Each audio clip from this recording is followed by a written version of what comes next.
Bonjour à tous, ici votre journaliste sur l'Œil du Monde, en direct depuis notre antenne à 13h57 WAT ce mercredi 25 juin 2025.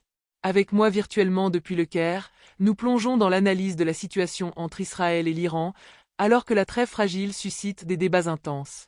Donald Trump, que nous suivions récemment, s'active pour sauver cet accord de cessez-le-feu, accusant les deux parties de violation, tout en promettant de tout mettre en œuvre pour le préserver. Mais quel est l'état des lieux entre gains et pertes pour Israël et l'Iran? Quel changement cette guerre a-t-elle provoqué en leur sein?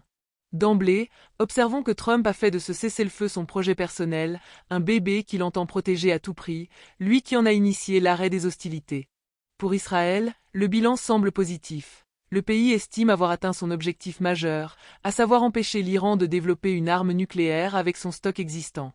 De l'autre côté, l'Iran affirme avoir tenu bon, préservant sa capacité nucléaire malgré 18 années de sanctions imposées par les États-Unis et l'Union européenne pour l'en détourner.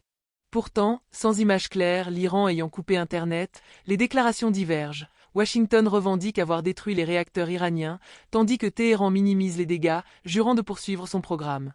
La bataille décisive se jouera désormais autour des négociations à venir. Si les discussions nucléaires se concentreront avec les États-Unis, les tensions israélo-iraniennes resteront un sous-texte.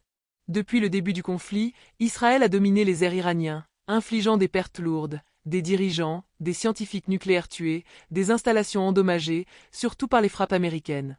Mais Israël a aussi payé le prix, avec des lacunes prouvées dans ses défenses aériennes, incapable d'arrêter les missiles hypersoniques iraniens malgré ses systèmes avancés comme le dôme de fer ou Arrow.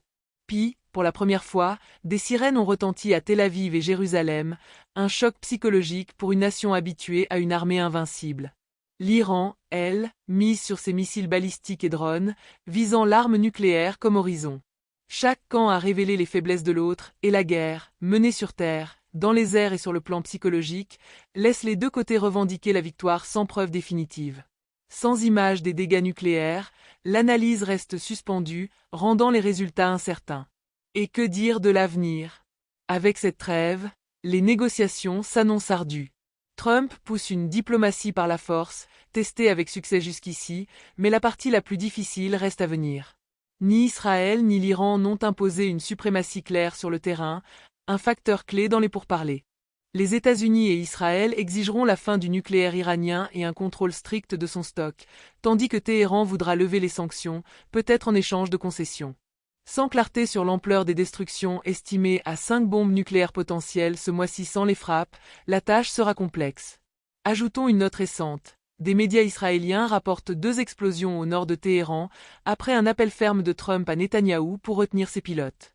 Ce dernier, selon Axios, a résisté, arguant d'une réponse nécessaire à une violation iranienne. Cette tension pourrait menacer la trêve, mais les chances de succès restent bonnes, Trump exerçant une pression forte sur Israël, épuisé par 12 jours de combat et dépendant de compensation.